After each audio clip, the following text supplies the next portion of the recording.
Why don't you just kill them? Because they're living creatures, Lindsay. You ask me that every time. Oh, shut up. She rolled her eyes, cutting him off. He sighed as he opened the door to the backyard. The moon was full but barely visible through the clouds. He knelt in the grass and whispered, "Today you, tomorrow me." The spider leapt from his palm and disappeared into the darkness. He crouched there for a minute, wishing that he could too disappear into the darkness.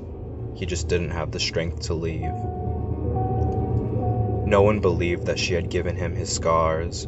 They didn't want to believe. He saw it in their eyes. They would laugh, mock him, shrugging it off, waving their hands, shaking their head, as if to rid their ears from the words. He didn't tell many people, a coworker, a guy from the gym, his brother, and his best friends from school. The disregard for his confession hurt more than a book to the head or a fork to the arm ever could. But nothing hurt more than her betrayal. Every apology was a glimmer of hope that the woman he'd fallen in love with would return. Every insult she spat and object she hurled made him wonder if she was ever there, or if it had all been a dream. He stood up and slowly turned into the house. If I were more understanding, more giving, patient, she'd remember what we'd have and come back, he thought. He had thousands of similar thoughts. He was a fixer. Maybe he could fix it. Fix himself, fix her, fix them.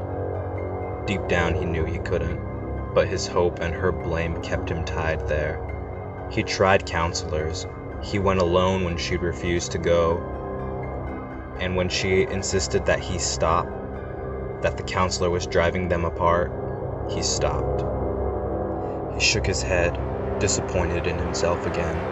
"Honey," he said, opening the door, "what do you think about trying to see Dr. Smith again?" Whack! He heard the sound of glass shattering, but he didn't know what had hit him. He struggled to get up, but something else hit him, and he went down again. "Lindsay, please." He looked up to see her looming over him, his old baseball bat in her hands, and he had put his arms up to protect his face as she swung at him over and over, and then she was shrieking. "What is that?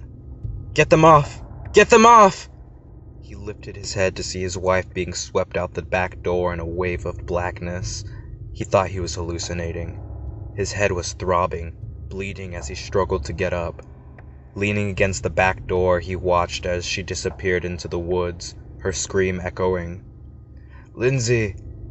He called after her, attempting to follow, but he collapsed in the doorway. The next morning, he woke up on the couch. He groaned, eyes adjusting to the morning light. The room was filled with evidence of last night's events, but Lindsay wasn't there. He started to sit up to look for her when he noticed a black rectangle on the wall. It looked like it was moving. Slowly, the blackness shifted, forming the words, "Yesterday us, today